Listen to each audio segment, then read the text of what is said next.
The first impression was one of a really warm welcome. This was instantly a congenial, welcoming setting, and we were able to talk about the president's aims, his declared aims, his vision for the new Philippines, and we were able to talk about those things that are important to us and that we're working on here. Yeah, I echo that. I think it was a very delightful visit with him. The reception was truly, truly warm, and he opened up with his recognition for the church. So my impression is that he knew the church and recognized the members of the church and the good that we do for the nation and for the country. I'd say the core of our discussion with the president was around building community, building individuals and building community, around education, the well-being of the people, in terms of our efforts, particularly our humanitarian efforts, our efforts in education in particular. And he was delighted to hear about that. And we were very happy to hear about the things he's focusing on. And there are definitely significant areas of overlap.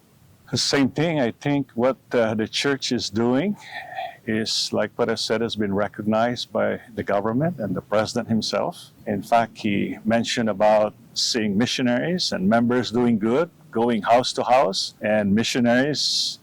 So he recognized what we've done, even the meeting houses that we have. So you see the goodness in the church and the contribution that we're providing. So in fact, I would commend the members for living the religion, living their lives to be recognized by government officials, even the president.